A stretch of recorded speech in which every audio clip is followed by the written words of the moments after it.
aula passada, a gente introduziu a discussão, né? Nós fizemos a discussão da passagem de gauge unitário. Eu depois vou aproveitar assim que eu terminar de fazer a introdução logo, que tinha duas dúvidas aí, você está com as dúvidas de socializar. A gente introduziu a noção do gauge dos bósons de Goldstone na associação com a escolha do gauge unitário. Então a gente viu que quando a gente está no gauge unitário, a gente tira os bósons de Goldstone do setor de Higgs e transporta os bósons de Goldstone na parte longitudinal do campo de gauge. Isso aí trouxe para a gente. Então, levantamos a questão, começamos a trabalhar com um tipo de potencial de gauge que assumiria, né, a forma daquilo que nós chamamos de um puro gauge. Nós passamos a trabalhar com essa parte. Com a parte longitudinal, nós escolhemos, então, como ponto de trabalhar com um campo de gauge que tivesse esse aspecto aqui. A matriz faz a transformação do gauge de gauge, do I, essa é menos 1. A gente sabe que isso aqui é um objeto Mitchan, então a gente sabe que esse objeto aqui é puramente imaginário, por isso que a gente coloca aqui o I, só para tornar isso aqui real, né? Então, a vantagem é essa, né? Então, essa grandeza, então esse campo é hermitiano, com aquele I, esse campo é hermitiano, nós já tínhamos visto que esse campo então tem tensor de intensidade de campo igual a zero, praticamente zero. E o fato dele ter tensor de intensidade de campo igual a zero, a gente sabe que vai estar ligado com uma equação, a gente chegou no outro curso ainda, com uma espécie de equação que a gente chama de equação de Cartman-Maurer, mas agora a gente vai ver isso aí de uma outra forma, né? A gente, ao tirar essa expressão aqui. Então, nós estamos trabalhando com isso aqui. Então, isso aqui gerou para nós uma série de discussões, porque nós estávamos tentando representar o elemento do grupo. Então, esse S aqui é uma matriz. Qual a diferença de você colocar, que ele está fazendo o nome dele, se colocasse amigo a demi-fi, cada veriano? Isso. Estaria com diferença? Não daria, só que você teria, seria uma coisa mais trivial. A gente já estudou o gauge unitário, você estaria fazendo o gauge unitário, no caso abeliano. Então você tem simplesmente, você não tem assim, uma estrutura geométrica. A gente queria mostrar que tem um modelo sigma, é isso que a gente está querendo mostrar. No caso abeliano, esse modelo sigma não aparece. Então essa matriz, ela pertence à matriz do grupo de gauge, né? Ela pertence ao grupo. Não é da álgebra. E aí a nossa discussão na aula passada, que nos levou um tempão para poder organizar, né, a compreensão, é que esse grupo, né, na verdade, a gente já sabe que o grupo ele tem associado a si todo o grupo topológico, né, categoria a qual os grupos de Lie pertencem. Eles têm uma variedade chamada grupo manifold, e os pontos dessa variedade, os pontos desse manifold, que podem ser representados por coordenadas, que eu acho que nós estamos chamando de XM, esses pontos dessa variedade podem ser colocados em correspondência com as matrizes do grupo, né? Então nós temos as matrizes do grupo aqui, e essas matrizes do grupo nós escrevemos sob a forma da exponencial da álgebra. Então aqui nós temos o I, temos os parâmetros geradores, né? Os parâmetros associados às transformações do grupo. Esses parâmetros, então, identificam cada elemento do grupo é identificado por um conjunto de parâmetros, né, associados aos geradores. E aí, esses parâmetros aqui identificam a transformação, quer dizer, cada conjunto de coordenadas XM que denota um ponto dessa variedade, na verdade, está representando uma matriz desse grupo, está sendo mais claro aqui, então, está representando uma matriz do grupo. Então é isso aqui que vai ser mais ou menos o objeto do nosso estudo. Saber que eu posso, né, na verdade, está por trás desses parâmetros que são os outros objetos, os parâmetros que determinam uma transformação que está na álgebra do grupo, eles são função, na verdade, de pontos dessa variedade. São dois espaços distintos. Aqui nós estamos falando da álgebra de Lie, que é um espaço vetorial, portanto um espaço linear. Um espaço vetorial está um espaço dotado de uma estrutura linear. Esse é o espaço dos geradores. Cada gerador, então uma transformação do grupo, ela pode ser expandida como função dos geradores. Esses coeficientes da expansão na base de geradores, eles identificam uma transformação. Um conjunto de ômega reais me dá uma particular transformação. E aí nós estamos dizendo que esses coeficientes dessa expansão aqui, eles são função desse ponto, de um dado ponto da variedade. Então a variedade do grupo, ela é um espaço curvo, então na verdade tem três estruturas em jogo aqui. A variedade, que está associada à estrutura do grupo, é onde está a essência do grupo mesmo. No caso, por exemplo, do SO2 é um círculo, no caso do SU2 é uma 3 esfera, então aqui é o espaço, é um espaço, não é uma álgebra, não é um espaço vetorial linear, é um espaço que não é dotado de estrutura linear, é um espaço curvo, é uma variedade numérica, uma variedade que contém toda a informação sobre o grupo. Os pontos dessa variedade são colocados em conexão com os elementos do grupo.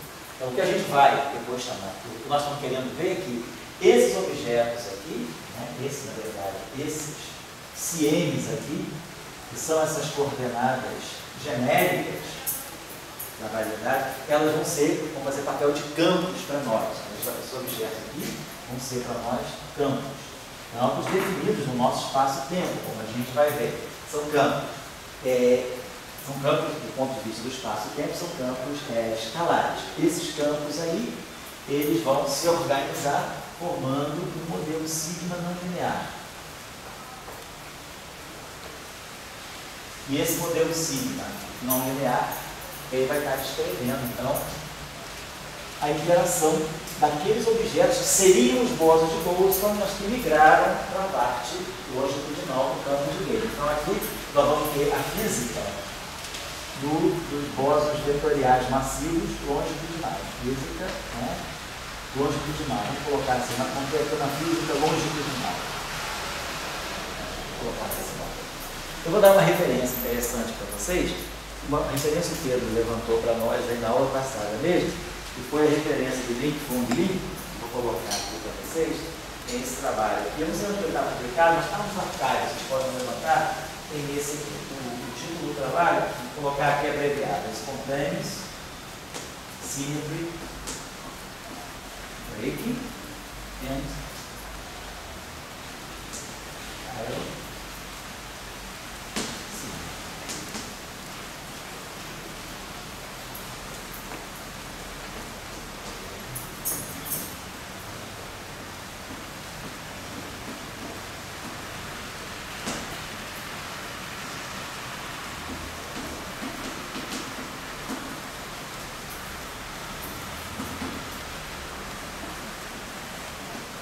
não é RPH não, tá? É RPH, que é um partido de 2000.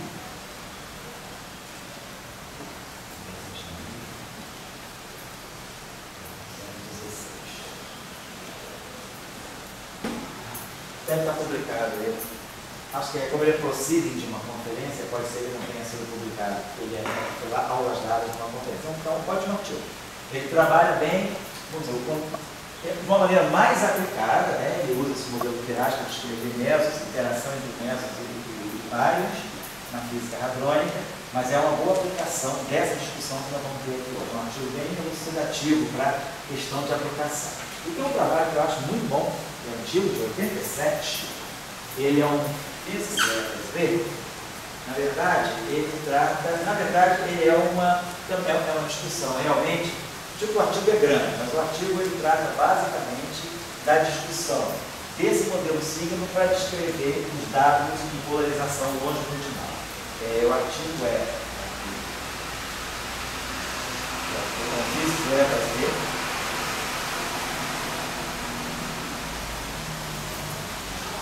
197.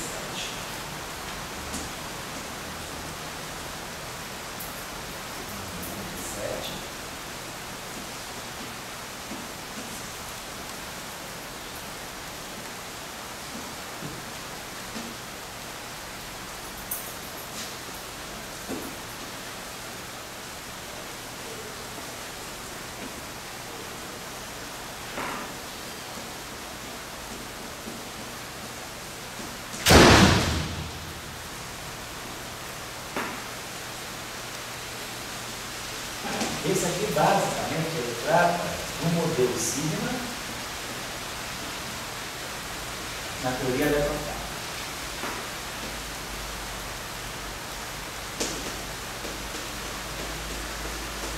E a ideia é que, na teoria eletrofrágil, esse modelo sigma, ele está ligado à quebra espontânea da simetria para fazer a descrição de formas vetoriais massivas constitucionalmente polarizadas. Essa é muito bom, muito interessante. Em termos de teoria de campo, lembra das informações muito legal. Só isso. Então, isso são duas referências interessantes, tá? Bom, então vamos voltar aqui. Aí, bom, feito isso, a gente está fixando basicamente o que a gente terminou na aula passada, todas as referências que servem para a aula passada e para a aula toda. Aí, Pedro, você tinha umas questões que você levantou, né? Então, eu vou fazer uma disputa, falei com o Pedro para trazer as questões aqui, porque essa aqui, certamente as dúvidas são dúvidas que outras pessoas podem ter e de repente até eu também vou ter. Vamos ver o que você vai colocar. Lembra que a gente estava discutindo ontem, por exemplo, o Pedro fez uma pergunta, parou basicamente, né? Só para lembrar aqui, por que a representação adjunta? Opa, por que a representação adjunta é uma representação real? Né? Então, só a questão do tempo. Então, a gente está com a representação adjunta, vou colocar aqui, né? Então, a representação adjunta é real. Então, o conceito de uma representação real de um grupo, né? Então, a gente tem uma representação R do grupo. Então, vamos pegar o S, a gente já estava usando o S. Vamos usar essa. Se você pegar uma representação essa, né, uma matriz essa que representa o grupo, ela tem essa forma.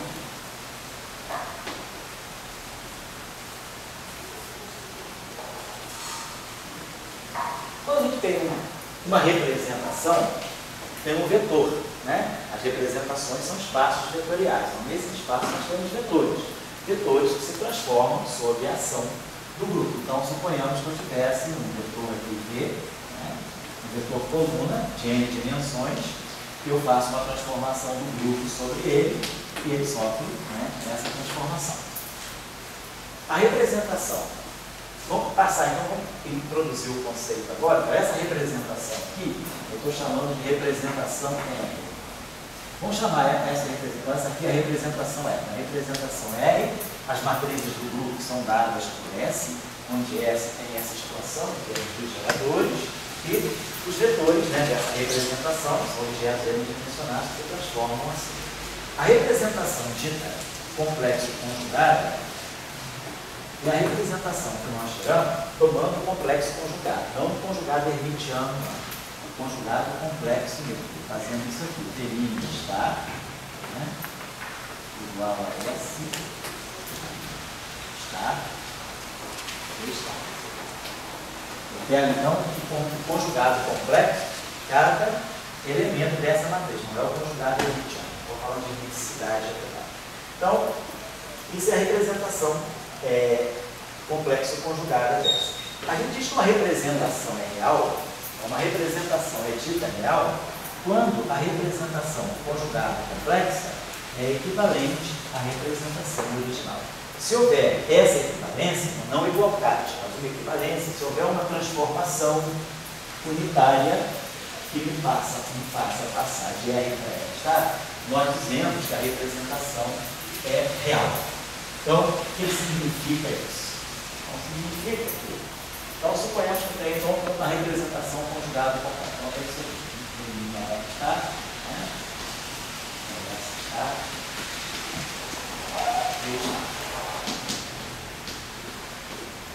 Então, digamos que existe uma transformação, existe uma transformação U que faça esse trabalho para nós. Transformação U, essa está U menos 1, seja igual a S. Digamos isso aqui, digamos que existe uma matriz U. E para qualquer elemento do grupo, ela faça essa transição.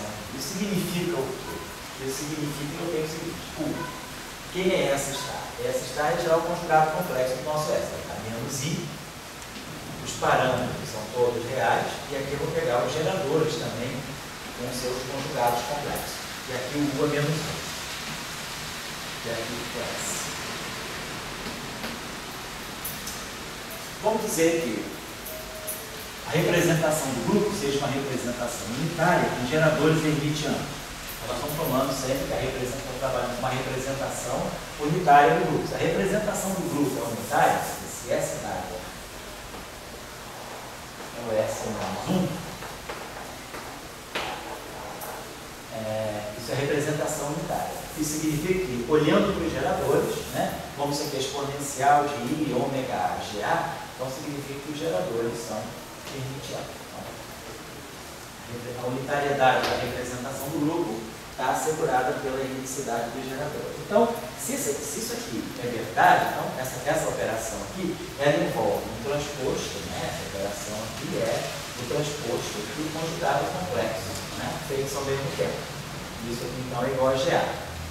Então, se eu tirar o conjugado complexo dessa equação, eu vou ter que GA transposto é igual a GA chave. Então, vamos dizer que trabalhando nessa relação. Então, eu vou substituir aqui a representação conjugada complexa, vou substituir isso aqui por GA chave. Então, isso significa que o meu S está, se os geradores GA geram a álgebra de Lie na representação S, na representação R, esses objetos, eu posso escrever isso aqui dessa maneira, I, ômega A, menos GA transposto.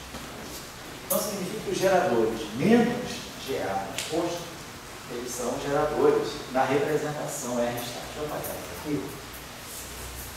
Isso, então, agora, se eles são geradores, eles têm que satisfazer a mesma álgebra de Lie que o GA. Então, se nós temos que o GA está nessa relação aqui, né? GA-GB igual a I, GA-BC, GC de nessa relação aqui. Se eu transpuser essa equação, então eu vou ter GA-GB transposto, essa relação aqui vai ficar GB transposto, GA transposto, menos GA-GB, menos GA transposto, menos GA transposto, GB transposto. Essa relação aqui, ela vai dar para a gente menos GA transposto, GB transposto, igual a I, FABC, GC transposto. Transpus essa equação. Então fica GA, GB, fica GB transposto, GA transposto. O GB, GA fica menos GA transposto, GB transposto. Então, quando eu transpus essa equação, esse sinal menos aparece. Então, se esse sinal menos está aqui, eu posso jogar ele para cá. E se aqui tem um sinal menos, eu posso botar um menos aqui e outro menos aqui. Então, se os geradores GA satisfazem a uma álgebra de Lie, os geradores GA transposto não satisfazem, mas os menos GA transposto satisfazem. Então, esses geradores aqui, menos GA transposto, eles satisfazem a mesma álgebra de Lie que os geradores originais. Por isso que eles são uma representação legítima. Então, se eu mantenho a álgebra de Lie com GA, se eu tenho a álgebra de Lie com GA, eu mantenho a álgebra de Lie com os menos GA transposto. Vai achar isso aí, olha, tchau, vai achar aí.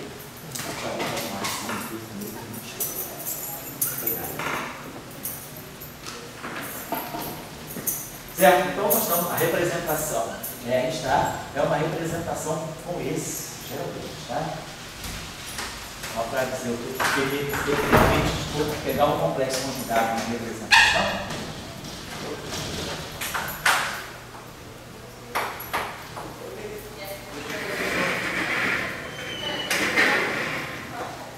E aí, Leandrão, sozinho aí. Beleza, só para lembrar. Agora, se essa relação aqui está válida, a gente sabe o seguinte, que se eu tenho um exponencial, se eu tenho uma propriedade um pouquinho das matrizes, eu tenho uma coisa de EA menos B, ou EAB, A menos 1, né? A gente sabe que é legítimo, como isso aqui é uma expansão em série, é legítimo escrever essa expansão desse tipo, A, B, A menos 1. Mas pleno sentido eu trazer isso aqui, porque quando eu expandi isso em série, eu vou recheando tudo com a menos 1. Então, essa expansão em série colocada aqui, ela é a mesma coisa que essa expansão em série. Então, eu posso trazer, naquela relação lá à esquerda, né, nós podemos levar para o numerador, o expoente. Então, nós vamos ter o exponencial de I, ômega A. Aí vamos ter U menos GA transposto U menos 1 OS igual a I ômega GA. Então isso significa que o fato da representação ser real existe, então, em termos da matriz do grupo, existe uma matriz que satisfaz a essa condição. Essa condição vista no grupo se transforma nessa condição vista na álgebra. Cada gerador satisfaz a essa condição lá. Já é transposto. É igual a minha. Então essa relação aqui vale gerador a gerador se eu tenho uma representação real. Esse é o conceito de representação real, seria isso. Então, primeiro, nem todo grupo tem representações reais e nem toda representação é real. Vai depender da representação, vai depender do grupo também. Tem grupo que SU2, por exemplo, a gente vê que todas as representações de SU2 são reais, mas daqui a pouco. SU3 não, a representação fundamental de SU3, que é o triplete de SU3, ou qualquer SUN maior do que 2, não, a representação fundamental não é real. A representação junta vai ser real. Tem grupos que são eminentemente reais. O grupo SU2 é eminentemente real. Tem grupos que são eminentemente reais. O grupo F4, por exemplo, o grupo excepcional é real. O grupo SO6, ele está ligado a SO4, tem algumas representações reais. Então, a questão da realidade das representações vai depender do grupo e da representação. Quer dizer, dado um grupo, algumas representações deles podem ser reais, outras não. Vamos em frente um pouquinho só para a gente ver, em geral. Então, o conceito de representação real estaria que se existe aquela matriz U que faz aquele trabalho no S ou no gerador, eu posso colocar essa matriz aqui. Vou retomar essa equação aqui, deixa eu botar essa aqui. Então, a gente vai retomar essa equação aqui. Então, estou pegando a equação de transformação do vetor na representação complexo conjugado. E aí, vamos colocar aqui. Quem é o S star? S star é U a menos 1 S U. Isso é o S star. Estou tirando daqui. Multiplico, né? Pelos inversos. E aí, aqui fica o V star. Então, esse U a menos 1 que eu posso trazer para cá, então eu vou ter que U V star linha transformada de U V star vai ser S U V star. Então, a representação ser real também pode ser vista desse lado. Significa que se V é o vetor de uma representação, ele se transforma com a matriz S. V se transforma com a matriz S. Então, V está na representação R. O que a gente mostra? A gente mostra que, na verdade, o V star também está na representação R. Equivalente, porque ele se transforma com a mesma matriz. Então, essa mesma matriz, ela faz a transformação do V e faz a transformação do V star. Por isso a gente diz que essa representação, nesse sentido, esse vetor e esse vetor, eles estão na mesma representação. Nesse sentido, a representação é real. Então, a realidade da representação, ela significa que se eu complexifico, né, eu tiro o complexo conjugado dos vetores daquela representação, existe uma transformação U, tal que U satisfaz a essa condição, U satisfaz equivalentemente a essas condições, e U, atuando em V star, não tira dessa representação.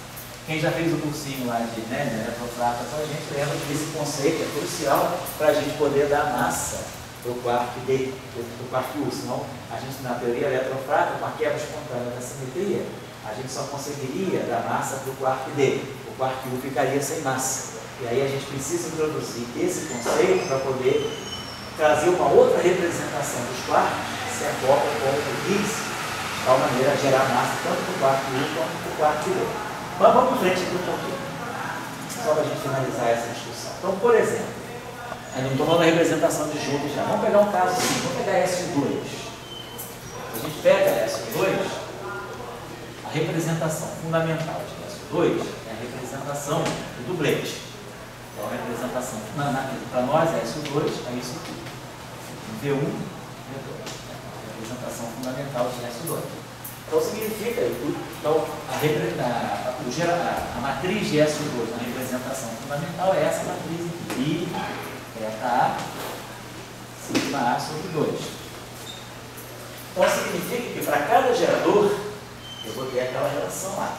Então, se essa representação for real, significa que existe uma matriz U, está U atuando nas matrizes, você pode esquecer o fator 2, não importa, né?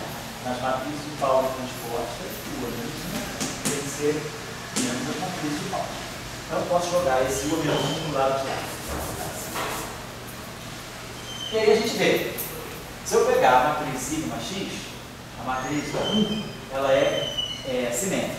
Então o transposto dela é ela mesma. Então eu tenho que U anticomuta em sigma x.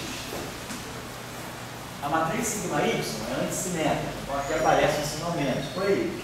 Então, U sigma y é sigma y, U.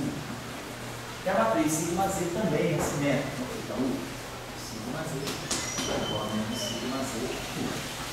Então, a matriz U anticomuta com sigma x e com sigma z e comuta com sigma y. Então, claro que uma solução para o problema seria a matriz U ser da forma sigma z, sigma y. A gente pode tomar essa matriz, a matriz aqui é puramente imaginária, mas é 20 anos, não importa, né? Então, a inversa dela também é reversível, né? Então, vamos pegar a matriz aqui, podemos pegar U igual a I sigma y, que é essa matriz aqui, 0, 1, menos 1, que é a matriz F, que é o F típica, né? Em duas dimensões. Então, essa matriz ela faz a ponte entre essas duas representações. Então significa, se esse vetor V, se ele pertence à representação do leite de S2, se eu pegar esse, então ele se transforma nesse modo, V', S, V. Então significa, se eu pegar esse objeto, epsilon, né? V está seria 0, 1, seria V2 estar menos V1 estar. Esse objeto tem a mesma transformação de S2. E esse objeto aqui, epsilon V estar transformada S2 dele, é a mesma matriz S.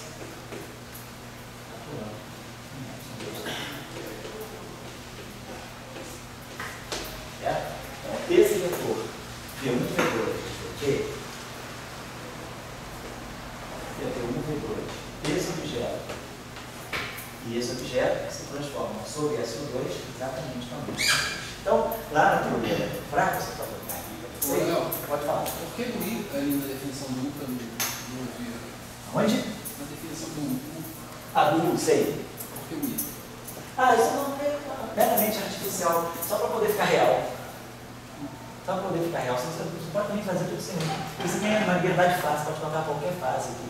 O que é importante é que essa matriz aqui, ela é hermitiana. Se você colocar o I aqui, ela fica anti-hermitiana, mas ela continua sendo unitária. O que é importante é que essa matriz seja unitária. Se você colocar qualquer fase, ela permanece unitária. Certo? Só uma questão para poder tornar ela real. Você poderia fazer tudo com I aqui. Só para lembrar, então, a teoria eletrofraca, o problema resolvido desse modo, né? É quando Salan introduz lá o conceito do Higgs, o conceito do conjugado de Higgs. Por quê?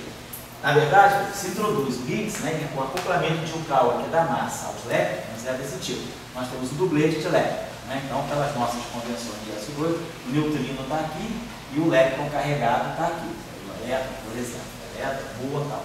Então, para fazer a massa é o left com o right. Então, a massa vai ser left barrado com o singlet right. Não temos neutrino right, né? Só temos o left com right. Então, a gente teria essa... Agora, isso aqui é uma representação dele de SO2. Isso aqui é singlet de SO2. Então, para isso aqui ser um singlet no final do dia, tem que compensar esse meio com esse meio. Então, a gente escolhe o Higgs como sendo o dublete. Então, esse aqui é o acoplamento de Cal acoplamento de Yukawa e o Higgs com essa geração, com esse lepton, para poder formar a massa desse lepton, formar, por exemplo, a massa do elétron. O Higgs, então, quando ele toma o valor esperado no vácuo, o nosso Higgs, então, ele é o vácuo, nós escolhemos o vácuo para preservar o eletromagnetismo, e aqui, claro, a flutuação. O campo de Higgs, vamos chamar aqui, o campo de Higgs somente que flutua. Tá? Para nós, o importante é isso. Quando esse cara ele se decompõe, ele flutua em torno do vácuo, o vácuo vai entrar aqui, então para nós a gente vai ter o L barrado, vai ser neutrino, lepton, quer dizer, neutrino barrado, o lepton, barrado. O Higgs está aqui, 0V, e o lepton, a componente lá, está aqui. Então, isso aqui 0, isso aqui, então esse termo aqui, que ele dá exatamente para nós a constante de acoplamento de Yukawa, o valor esperado no vácuo do Higgs, e isso ferro aqui, barrado. Então isso aqui é a massa do ferro. Claro, tem mais o efeito conjugado disso aqui que eu não coloquei lá, mas isso aqui já me lembra o que é a massa, né, do lepton carregado. Então o lepton ganha massa por causa disso. Se eu for transportar essa mesma ideia agora para o setor de lepton, de quartos, não tem problema. Então, os quartos também estão em dublete. Então nós temos no setor de quartos, nós temos o quarto U, né, e o quarto D. Simplesmente, separadamente, nós temos o quarto light e o D light. Então, como esse aqui está no dublete, eu vou pegar esse dublete aqui, vou pegar o lepton barrado e o lepton barrado. Vai entrar o Higgs aqui, 0V, e aqui eu vou colocar, por exemplo, o light. Se eu faço isso, né, esse objeto aqui só vai se acoplar com esse. Então, deixa eu botar aqui em modo do light. Então, esse acoplamento aqui, ele só vai gerar massa para o quarto D. Eu vou ter a constante de acoplamento de Yukawa no quarto D.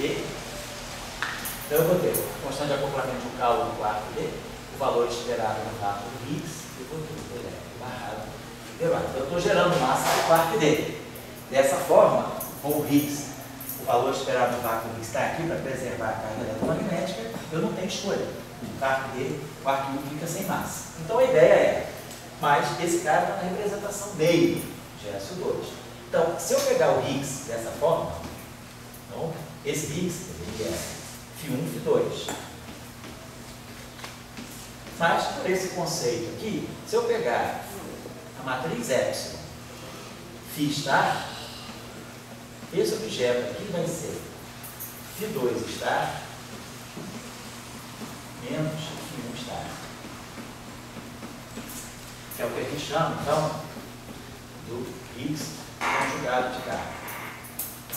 Esse cara também está exatamente na representação dele, se transforma exatamente como o quarto dele, representação dele de S2. Então, eu posso introduzir esse acoplamento sem nenhuma perda nem dano. Eu posso pegar esse acoplamento aqui e colocar aqui, não o Φ, mas colocar aqui o Φc. E aqui colocar o quarto U. Então, o quarto U, ele se acopla, o acoplamento de Yukawa dele vai ser feito dessa forma. E aí, quando esse fizer quando o valor esperado no vácuo do Φ1 é 0 e desse aqui é V, então esse dublete aqui, ele me faz, quer dizer, eu botei isso aqui, eu teria que dar uma marquinha do quarto U. Então nós teremos a constante de Yukawa do quarto U, aí aqui nós teremos o lepton barrado, o lepton barrado.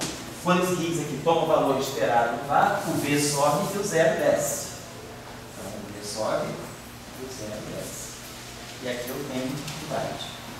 E aí, quando eu fizer esse cálculo, que aparece naturalmente o lepton barrado do light. Então, o fato de eu ter essa realidade da representação fundamental do SO2 me garante que, com o mecanismo de Higgs, eu consigo dar massa tanto para o quarto U quanto para o quarto D, diferentemente do setor de lepton, onde eu vou só massa para o quarto lepton, para o quarto carregado. Então, que é o quarto de baixo, que é o lepton de baixo. Então, o Higgs, ele se acopla originalmente ao dublete meio. No setor de quartos, eu posso introduzir tanto o Higgs quanto chamado de conjugado de carga do Higgs, esse objeto aqui, porque eles estão na mesma representação. Então eu uso o Higgs original para dar massa para o quarto B e uso o Higgs conjugado de carga para dar massa para o quarto U. Então é uma aplicação muito simples do conceito de invariância de representação real. Agora, como todas as representações de SO2 saem da representação meio, no caso de SO2, nós podemos gerar, né, todas as representações por Young-Tableau a partir do meio. Se eu fizer meio com meio, dá 0 e 1. Se eu fizer 1 com meio, dá meio e 3 meios. E assim vai. Todas as representações, na verdade, são representações meias, se vocês se lembrarem. Nem todo Young-Tableau de SO2 ele é horizontal. Qualquer Young-Tableau de SO2 que tiver uma vertical, isso aqui desaparece como simplesmente, por causa da antissimetria. Então, qualquer representação de SO2 é real. Então, SO2, qualquer representação satisfaz a condição de realidade. Se vocês fizerem agora o mesmo exercício para SO3, vocês já vão ver que isso não é verdade. Se a gente pegar, então, pensando que SO3, né, os geradores são aquelas matrizes de Gelman, aquelas 8 matrizes de Gelman, então, não sei que a gente escreve SO3 assim, na representação fundamental, no triplete, que as matrizes de Gelman são bitores. Né? Então a gente tem aqui a representação triplete. As matrizes de Gelman satisfazem aquela relação. A gente mostra que se eu tiver uma U, lambda A transposto U a menos 1, igual a menos lambda A, não vai existir uma matriz inversível que satisfaça essa relação. Então, para SO3, a representação 3 de SO3 não é equivalente à representação que existe. Essas duas representações não são equivalentes. Não tem uma matriz U que me diga que se Q se transforma segundo um triplete de SO3, Q está não se transforma no mesmo triplete. Então, essa representação não é a representação 3. Na verdade, se vocês se lembrarem do curso do Tião e do meu, eu lembrar como é que é o Young-Tableau, quando a gente tem um SUN, né, a estrutura de uma representação real é sempre aquela representação que a gente fecha o tableau. Quando eu tivesse essa representação aqui de SU4, essa representação aqui é uma representação de SU4. Então, para eu ver se essa representação é real, o truque é, essa representação é de SU4. Então, tem 3 linhas. Então, completa a quarta linha e fecha o tableau. Então, esse tableauzinho que saiu aqui embaixo é esse aqui.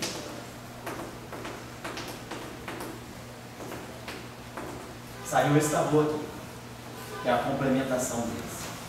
Esse tableau é diferente desse, então essa representação não é real.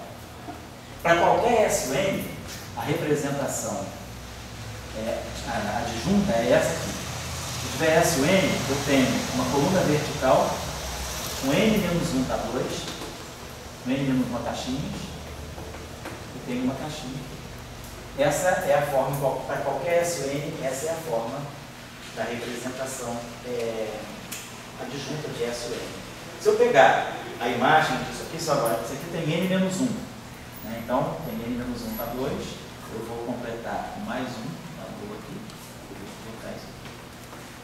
Eu vou formar um tableau aqui, que vai ser igual a esse, vai ser esse tableauzinho aqui, também vai ter n-1 aqui e 2 aqui. Então, o complemento desse tableau é esse tableau. Então, essa representação é automaticamente real. Então, para SUN, fica claro, sempre a representação adjunta real, assim, vamos dizer, uma imagem simbólica, né, uma imagem gráfica. A ideia é essa. Só para lembrar. Então, a representação adjunta de SUN, poderia olhar para o tableau e dizer, ela é sempre real. Mas a gente pode, então, invocar esse conceito aqui. O que significa, então, a representação real? Então, a representação real, basicamente, o que eu tenho que fazer, o teste da representação real é esse. Esse tem uma matriz que para cada gerador satisfaz a essa condição. Então, se nós lembrarmos que, no caso de um grupo de compacto simples, os elementos de matriz na representação adjunta, os elementos de matriz na representação adjunta, a representação adjunta, ela tem a mesma dimensionalidade do número de geradores. Então, esses índices aqui são de mesma natureza que esse.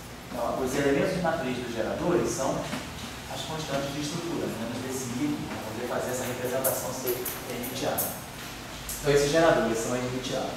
E aí a gente observa o seguinte: se essa matriz aqui é a matriz GA, ela tem esses elementos, vamos tirar o transposto dessa matriz. Vamos pegar a matriz GA, transposta, elemento, ou também pode pensar assim. Vamos pegar aquela relação aqui. Então, a minha matriz U, então essa relação aqui vai valer para cada matriz. Então, vamos tirar o elemento BC dessa matriz. Então, eu vou pegar o elemento BC dessa equação matricial. Então, isso aqui é U, BC, GA, elemento BB,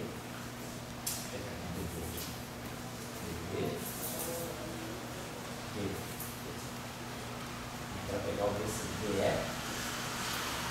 USC. Então eu peguei, na verdade, eu fiz isso. Peguei, esse aqui é uma equação matricial, eu peguei o elemento BC aqui, peguei o elemento BC aqui, fazendo o produto matricial. Então, aqui, UBD, GA, DE, USC. Isso tem que ser igual a menos GA, B, menos GA, BC. Mas GA, BC, na representação adjunta, é aquele menos I. Então aqui fica I, F, A, B, C. Aqui é menos I, F, A, D, F. Então os I's cancelam.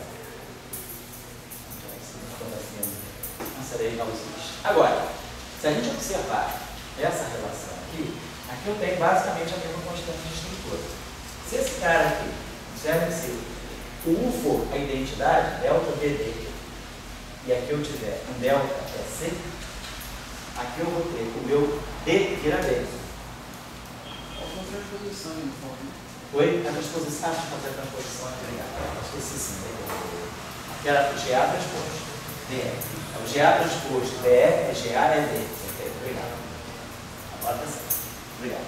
GA é D. Então vou colocar aqui para esse cara aqui, menos I, que eu já cancelei o I, então ficou para nós FA é D. Então, vamos dizer, se esse cara aqui para nós não tem o A, se eu tiver o UBD for um delta de BD, e esse U é C, dizendo que a matriz U é a identidade, é C, então o meu B, o meu D vira B, e o meu E vira C. Então, como isso aqui é assimétrico, essa relação é trivialmente satisfeita pela matriz de identidade. Então, na representação adjunta, o que a gente tem, na verdade, é que GA transposto é igual a menos GA. A matriz U é a própria identidade.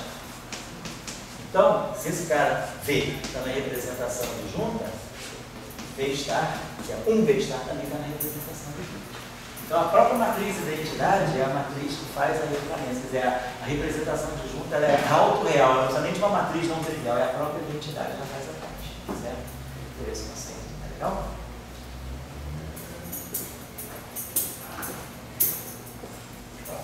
Então, esse conceito da representação ser real ou não ser real é muito importante, sobretudo quando a gente fala de términos. Os términos do modelo padrão são quirais.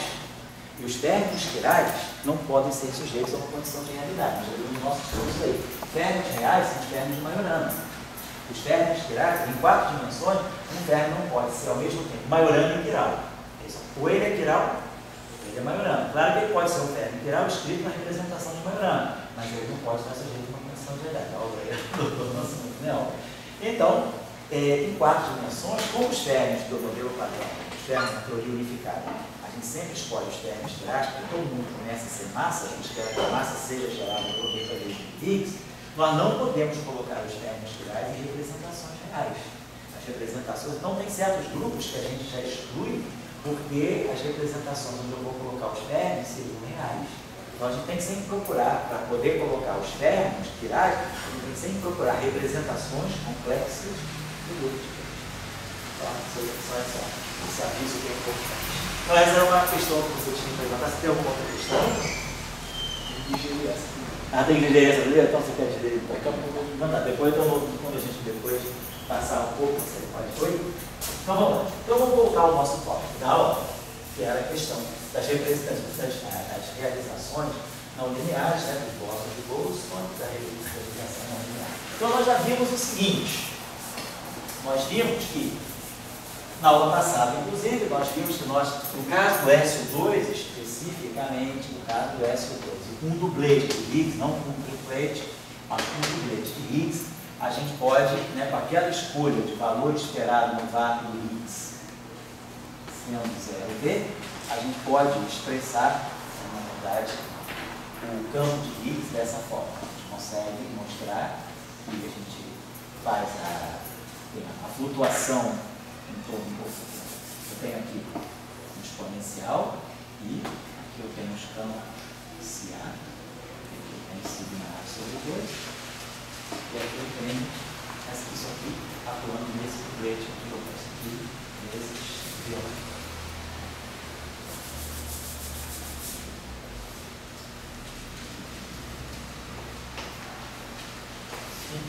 Então a gente sabe que a gente pode jogar as 4 componentes do campo de Higgs, como sendo 3 componentes aqui e uma componente aqui. Então, esse campo aqui é uma flutuação em torno do vácuo, e esses aqui são os bósons de Goldstone. Então são esses aqui que a gente, na escolha do gauge unitário, migra, leva eles, retira eles daqui do gauge unitário. No gauge unitário, então, o φ no gauge unitário adquire essa forma. Esses bósons de Goldstone saem daqui e se localizam, vão se alojar na parte longitudinal do campo vetorial. Então era por isso que nós estávamos estudando especificamente, né, esse tipo de campo de gauge. Um campo de gauge que tem uma transformação do grupo DI, essa é a música. Então, nós tínhamos visto na aula passada que esse objeto dá zero da sua intensidade de campo nulo. E esse objeto aqui, então, ele está trazendo aqui para nós, né, os elementos parâmetros do grupo. Então, nós vamos representar esse S desse modo. Já tínhamos discutido na aula passada, que ele nos motivava a tomar essa parametrização. Então, isso aqui é uma expressão na álgebra, e esse aqui são as coordenadas na variedade do grupo. Então, nós temos a variedade do grupo, temos o ponto aqui, CM. Esse ponto aqui, ele define univocamente um elemento do grupo. Então, vamos dar uma olhadinha naquele objeto que está ali. Então, nós já vimos que esse objeto que está aqui tem fio de ciências. E aí a gente vai tentar dar uma expressão para esse objeto aqui. Como é que fica? Quer dizer, esse termo aqui foi um termo de massa. Então, um termo de massa típico desse campo, então, um termo típico de massa, né? Termo típico próprio, do gauge unitário. Esse aqui é o termo de massa, o termo próprio. Então ele vai ter essa forma, traço de S, dmi, S é menos 1. Lembrando que esse dmi está atuando no S é menos 1, vezes S, dmi, S é menos 1. Então esse objeto aqui é o AMI, esse objeto aqui é o outro AMI. Esse dmi está só, esse dmi não passa para cá, não está atuando diretamente nisso. Eu vou escrever assim, se quiser.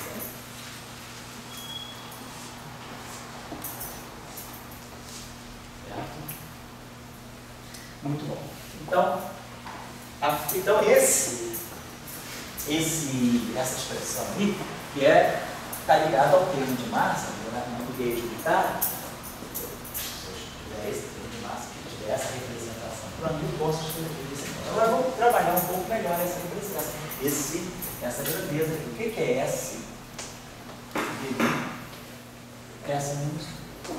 Então nós sabemos isso, nós sabemos que essa nossa matriz S, ela tem essa forma, exponencial de ômega. Normalmente fazemos assim, nós pegamos os parâmetros que definem, né, o elemento do grupo, são parâmetros locais, a transformação é local. Mas nós sabemos que esse ômega ele depende de x, porque na verdade o ômega depende do psi. Então eu tenho as minhas coordenadas, psi, na variedade, essas variedades, esses objetos são função de x. O que significa isso?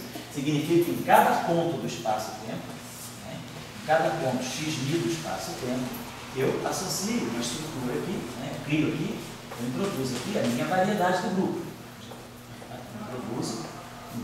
Em cada ponto eu tenho uma réplica da variedade do grupo, as suas coordenadas CM. Então, essas coordenadas, as coordenadas da variedade do grupo, que tem essas coordenadas no ponto x. No outro ponto x, eu tenho uma réplica desse grupo aqui, eu tenho as minhas coordenadas Cm mais x'mi.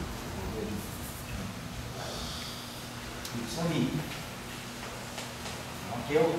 Em cada ponto eu tenho essas coordenadas. Então, é isso que nós estamos dizendo. Aqui é que está o caráter do campo. Então, tem objetos aqui que dependem de x.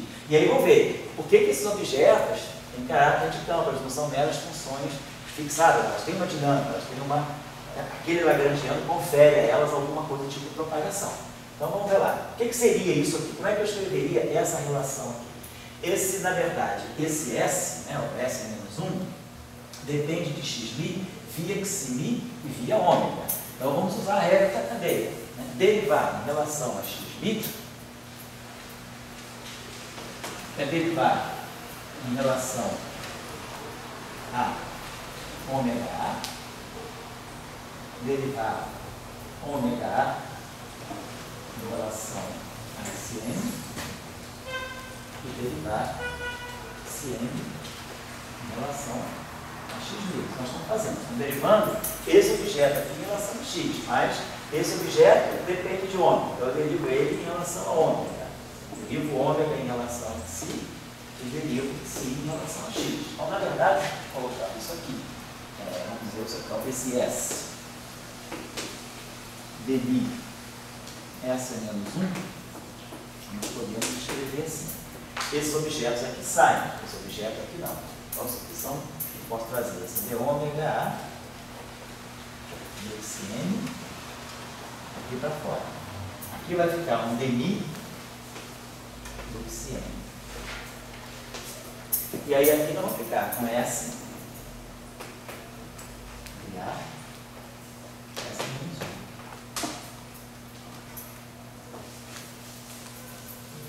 Vou colocar desse modo aí, né? Então, essa grandeza aqui, S, derivada em relação a ômega A, derivada em relação a S menos 1, isso aqui, a gente pode usar aquela expressão tipo Hausdorff, né? Isso aqui vai ser sempre, isso aqui vai me dar uma combinação de geradores, na verdade, né? Quem é isso aqui? S, A, S menos 1. Posso escrever isso aqui. Isso aqui eu estou imaginando, eu posso pensar, isso aqui está atuando assim. Eu posso imaginar que isso aqui é S, A, S menos 1, atuando na identidade. Então, esse aqui é um operador. Esse cara pode bater aqui, esse cara pode bater aqui. Claro, a derivada da identidade é zero. Então, isso aqui é uma identidade, isso aqui é igual a isso. Por que me é conveniente fazer isso? Só para a gente fazer a expansão operatorial disso. Isso aqui é DA mais o comutador de I, ômega B, GB, DA, e assim vai, mais o meio do comutador de I, ômega C, comutador, ômega B, GB, GA, e assim vai, né? Claro, esse computador aqui, só isso aqui depende de ômega A, então isso vai me dar um número de AB, vai me dar esse computador aqui, dá menos I, GA. E aqui, professor, foi? O que foi feito nessa passagem? Foi? Perdão? Aonde? Aqui? Aqui é o seguinte, isso aqui, esse objeto está atuando só aqui. Então, pensa o seguinte, isso aqui, eu posso transformar isso aqui nesse operador. S, DA, S menos 1 atuando na identidade. Então, esse cara bater aqui, então isso vai me dar S, DA, S menos 1, mais S menos 1, derivada da identidade. Isso aqui é zero. Então, na verdade, isso aqui é idêntico a isso. Por que eu coloquei isso assim, dessa forma? Só para poder expandir isso aqui de uma forma operatorial. Vou falar naquela expressão de Hausdorff. Então, isso aqui deu para nós o IGA. GA e GC dá um constante de estrutura, então isso aqui está zero.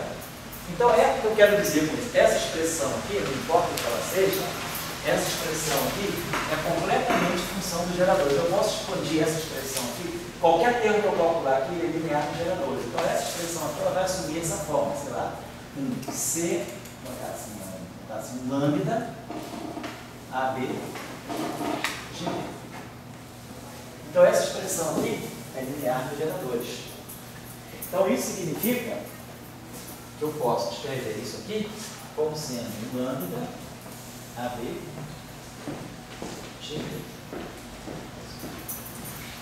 Então vamos colocar isso dessa forma. Então está propondo. Então isso aqui são simplesmente coeficientes, né? São coeficientes constantes que vão aparecer aqui.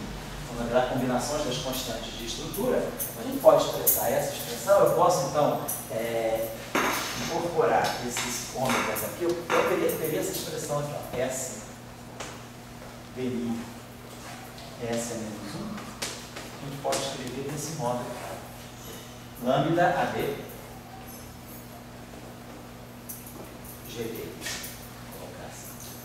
Então, esse pedacinho aqui. E aí, teria D ômega A, VXN,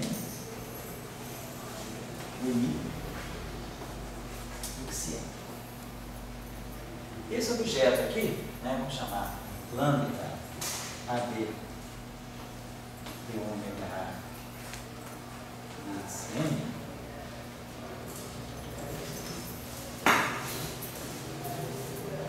É que nós vamos identificar o que isso aqui está fazendo. Nós estamos fazendo, no fundo, uma transformação de coordenadas. Estamos fazendo, isso aqui eu já copiamos uma transformação de coordenadas. Eu estou escrevendo as coordenadas ômega A que eu uso na álgebra em termos das coordenadas genéricas. Como se eu estivesse usando coordenadas cartesianas, coordenadas curvilineares. Como se eu estivesse passando de coordenadas polares, coordenadas cartesianas, para coordenadas esféricas, por exemplo. Estou fazendo uma transformação de coordenadas das coordenadas na álgebra, que é o espaço tangente da variedade, para as coordenadas curvilíneas. Então, esse objeto aqui, quer dizer, tem um A aqui, no final do dia eu posso dizer que isso tudo aqui, vou chamar isso tudo aqui de um EB.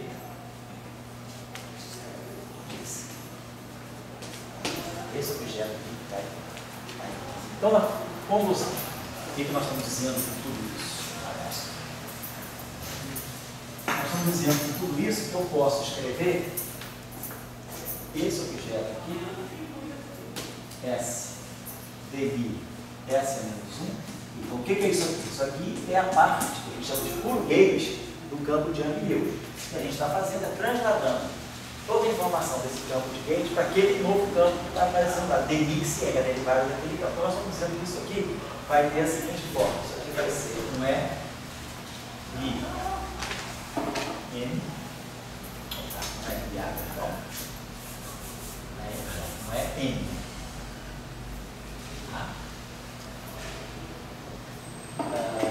DI, CN,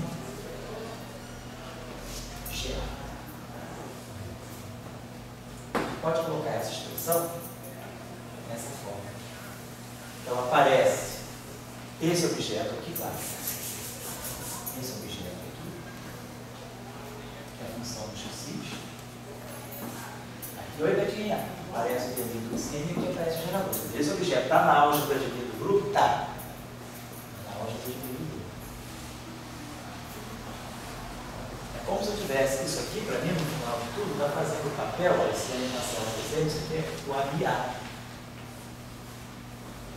Então, esse campo de gauge, na verdade, esse campo de Young-Mills, né, ele provém desses campos escalares, que são as coordenadas da variedade associada em álgebra de. Ou seja, isso aqui são os bósons de Boltzmann. Então, esses campos aqui que eu digo são os bósons de Boltzmann. Então, os bósons de Boltzmann estão dando essa componente do campo ali. Eu recebo essa. E são gradientes, portanto, são objetos de spin zero. Um gradiente do escalar. Uma coisa longitudinal. Então, deixa eu apagar isso aqui. Então, isso significa que aquele termo traço de S, DI, S é menos 1. S, DI, S é menos 1. Eu vou ter, no fundo, eu vou ter traço de GA, GB. Quer dizer, eu vou ter essa expressão aqui, aqui.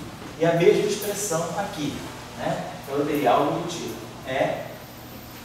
A, M, DI, CN, GA vezes E, N, DB, CN, GD. E aí, traço de GA, GD, que eu posso normalizar, nós já temos um outro curso, a gente pode normalizar. O delta D é aquele Casimir, aquele coeficiente de Casimir. Então, isso aqui vai me dar um delta de AB. Perdão, isso aqui é GA, GD, vai dar um delta de AB. Então, isso aqui está certinho. É NAB, é D, está certo. Isso vai me dar um delta de AB. Então, nós vamos ter o seguinte, deixa eu apagar isso aqui.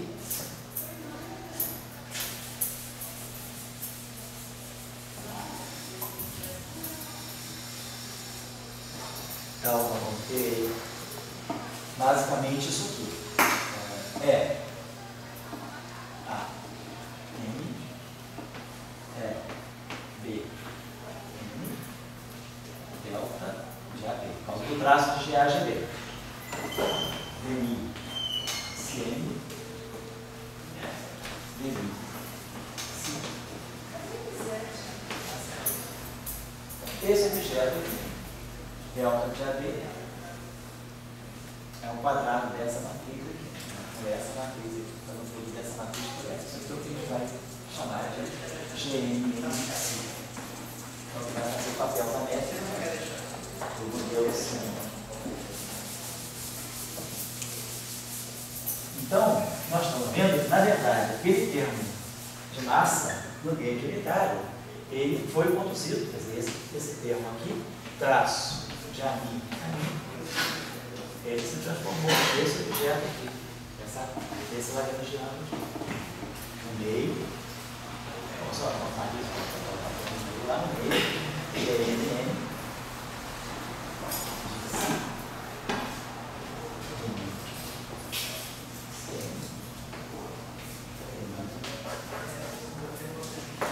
esses índices NN são índices, então, curvos da variedade. Então, isso aqui a gente já identifica no nosso curso aí, que é o nosso amigo modelo de sigma não linear. Então, nós temos um modelo de sigma não linear que está dando, no fundo, a física dos bósons de Boltzmann.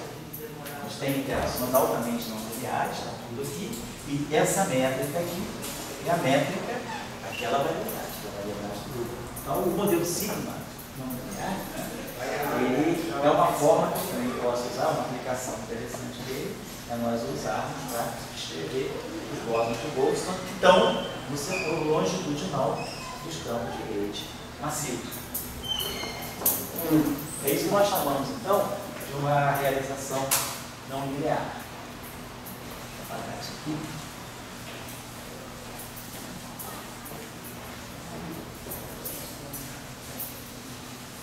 Então, vamos fazer o seguinte, só para digerir algumas coisas, né? Então, o setor longitudinal está aí. Vamos dar uma...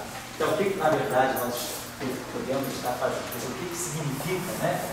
Estar fazendo esse tratamento aí, né? Então, nós estamos vendo que, basicamente, né, o conceito que está em jogo aí é que nós temos um grupo de rede G, nós temos um subgrupo desse grupo de rede H.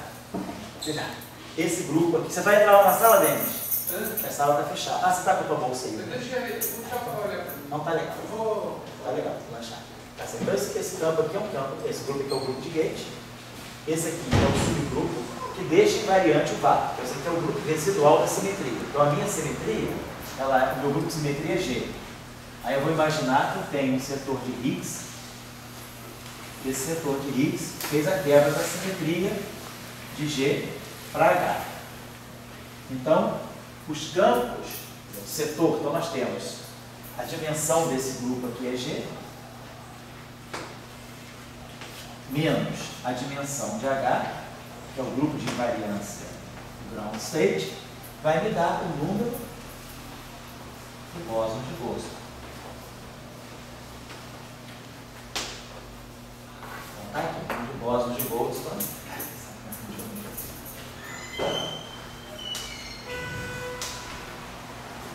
Então, o número de bósons de Boltzmann está aqui. É essa diferença aqui. Então, esses bósons de Boltzmann é que vão criar eles vão estar em cima, quer dizer, eles não estão em H, mas estão em G. Então, do ponto de vista dos geradores, é como se eu tivesse feito isso. Eu tenho meu grupo, tem um subgrupo H, então eu tenho geradores aqui, eu tenho H, a identidade, claro, está aqui, né? A identidade está aqui. E aqui eu tenho os geradores que estão em G, mas que não estão em H. Então, esse grupo aqui deixa o vácuo invariante, e os bósons de Boltzmann, eles vão ficar, eles estão localizados nessa parte, eles estão associados aos geradores que não deixam o vácuo invariante. Então, aqui fica o setor de bósons de Boltzmann. Matematicamente, do ponto de vista da teoria de grupos, e também não só da teoria de grupos, mas do estudo de variedades, a gente define um novo espaço chamado espaço quociente. Isso dá origem, né? Inclusive, quando se estuda defeito topológico, esse espaço é fundamental. Pela classificação, né? Pelo número, pelo grupo chamado grupo de homotopia de G sobre H, a gente consegue classificar, quer dizer, a quebra da simetria é um defeito. A gente chama de quebra da simetria um defeito topológico, no sentido que quebrou a simetria e você gerou um defeito, né? No teu sistema. Você tem um vácuo agora que ele define uma anisotropia, né? Porque ele é invariante sobre certos geradores, mas não é invariante sobre outros geradores. Então o grupo de simetria deixou de ser o G inteiro e ficou só com o subgrupo H. Então, quando você quebra a simetria dessa forma, você gerou um defeito no teu sistema. Então, de acordo com as características desse espaço G sobre H, o defeito pode ser considerado o que a gente chama de corda cósmica, monopolo, pode ser monopolo vórtice, corda cósmica, pode ser monopolo magnético, pode ser textura, vai depender, né, das características desse espaço G sobre H. Nós estuda uma coisa chamada grupo de homotopia desse espaço para poder classificar os defeitos. Mas então, o que são esses espaços? Matematicamente, é um espaço G sobre H. Então, se o meu grupo G é uma variedade, e se o meu subgrupo H é o subgrupo dele, ele é uma parte daquela variedade. Esse grupo, então, G tem uma característica de grupo, H tem uma característica de subgrupo. Será que essa operação G barra H, ela define um novo grupo? Ou ela define um outro objeto matemático, um outro espaço? Quer dizer, será que G sobre H, estou querendo dar um significado a isso, é um grupo? Estou perguntando, né? Como G é um espaço e H é um espaço, também, né? É um subespaço, você sabe que isso aqui é um espaço, né? É um mero espaço topológico.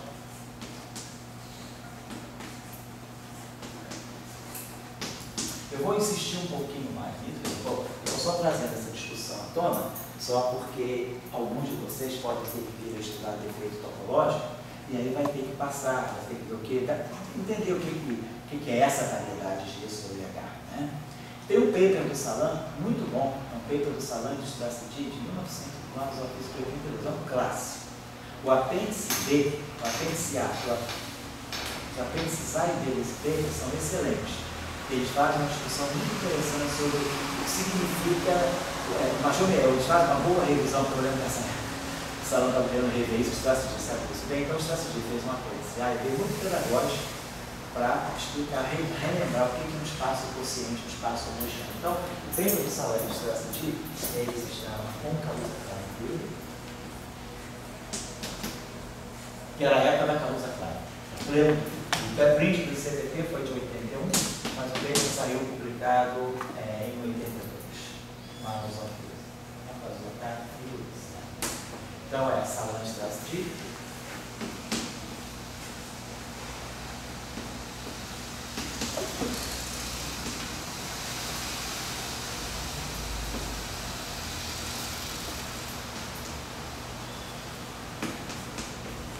Eu não lembro o volume preciso, mas é 1982.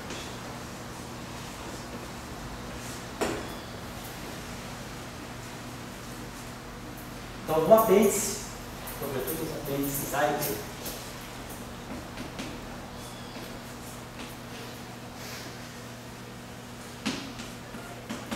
nesses dois apêndices, eles fazem um estudo muito bom, assim, mostrando como é que se interpreta, como é que se constrói um espaço quociente. Então, o que é o espaço quociente? O que é esse espaço G sobre H?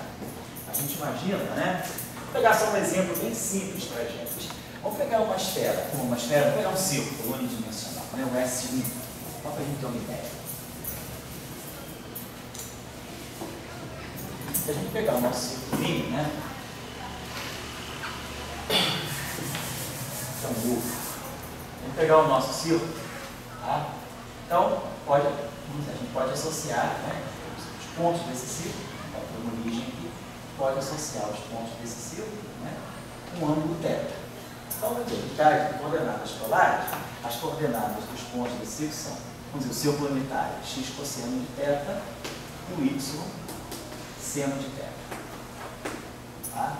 E aí faz x2 mais y2 igual a 1. A gente pode ver o seguinte: se eu fizer esse objeto aqui, se eu atuar com esse objeto em cima de um ponto específico, 1, 0, se eu pegar esse ponto aqui, esse objeto, pegar o ponto coordenada 1, 0, e atuar, pegar essa matriz aqui, cosseno de θ, menos seno de θ, seno de θ, cosseno de θ. Então, vamos saber qual é a interpretação dessa matriz. Essa matriz aqui é a matriz exponencial de θ, 0, menos 1, 1, 0. Esse objeto aqui, o que ele é? O gerador das rotações do plano XY. Eu estou fazendo uma rotação de um vetor, eu pego um vetor e chego esse vetor de um ângulo θ no sentido trigonométrico. Essa matriz aqui faz exatamente esse trabalho. Se eu pegar um vetor qualquer e girar ele de um ângulo θ no sentido trigonométrico, é essa matriz que faz esse trabalho. Se eu atuar com essa matriz em cima desse ponto, eu fixo esse ponto, eu vou produzir cosseno de θ, 0. Seno de θ, 0. Então, a partir desse ponto, usando qualquer matriz de SO2, eu gero todos os pontos daqui. Então, o que eu fiz? Eu peguei um ponto especial e, então eu peguei um ponto, e se eu faço uma transformação, qualquer transformação desse ponto, eu vou gerar todos os pontos da variedade. Então, se eu pegar esse ponto e atuar com essa matriz, eu vou gerar esse ponto, dependendo do valor de θ, eu vou gerar todos os pontos da variedade. Então, ou seja, esse grupo SO2, isso aqui é uma matriz de SO2, as matrizes de SO2, elas atuam transitivamente nessa variedade, nesse círculo. Por quê? A partir de qualquer ponto, se eu atuar com a matriz de SO2, eu gero qualquer outro ponto. Então, eu posso fixar um ponto e, a partir desse ponto, usando os elementos do grupo SO2, eu posso gerar todos os pontos da variedade. Isso significa que a gente tem a ação transitiva de um grupo em cima dos pontos desse espaço. Essa ideia, depois eu posso também passar. Se eu pegar a esfera bidimensional, né? Imaginar que eu tenho essa esfera bidimensional, quer dizer, uma variedade no espaço tridimensional, x2 mais y2 mais z2 igual a 1. Então, outra coisa que vocês podem observar é que se eu pegar, vocês vão pegar aqui a esfera, se eu pegar essa esfera, se eu pegar um ponto dessa esfera e quiser transformar em qualquer outro ponto, o que eu vou fazer? Eu vou fazer rotações no espaço, eu vou fazer transformações de SO3. Então, as transformações de SO3 vão me fazer passar de uma esfera, se eu pegar essa esfera S2, esfera bidimensional, o meu grupo SO3 atua transitivamente. Qualquer transformação de SO3, pega uma esfera, eu pego o polo norte da esfera, faz uma rotação de SO3, você gera esse ponto, faz outra rotação, você gera esse ponto. A partir do polo norte da esfera, você pode gerar qualquer ponto da esfera fazendo transformações de SO3, fazendo rotações no espaço tridimensional. Então, o grupo SO3 atua transitivamente na esfera. Porém, se eu pegar o polo norte e fizer qualquer transformação que seja rotação no plano ortogonal ao eixo, se eu pegar qualquer ponto que está aqui na esfera, aí pegar o hiperplano, o plano ortogonal a esse raio. Se eu fizer qualquer rotação que está nesse plano ortogonal a esse raio, qualquer rotação nesse plano não vai atuar nesse ponto, vai deixar esse ponto intacto. Então, existem subgrupos de SO3 que são todas as transformações que não mexem nesse ponto. Todas as transformações, subgrupo de SO3, que não atuam nesse ponto, estão confinadas a um plano, portanto, é o SO2. São rotações no plano bidimensional. Então, os pontos da esfera, eu posso passar de um ponto para outro, fazendo transformações de SO3, mas eu não mudo um ponto, aquele ponto eu não mudo se eu fizer transformações de SO2.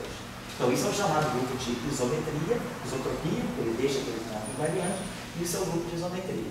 Então eu consigo pensar que a esfera é esse objeto. Eu posso imaginar que a esfera ela é o conjunto de todas as transformações de SO3 atuando nesse ponto, exceto barra, né, quociente, subtraindo todas as transformações de SO2, porque as transformações de SO2 não têm capacidade de mudar aquele ponto. Qualquer ponto, eu pego o plano ortogonal, aquele raio, se eu fizer transformações naquele plano, eu não mudo aquele ponto. Então isso é o que a gente, na verdade, define como sendo, né, o grupo G sobre essa entidade, G sobre H. Então, a ideia seria essa.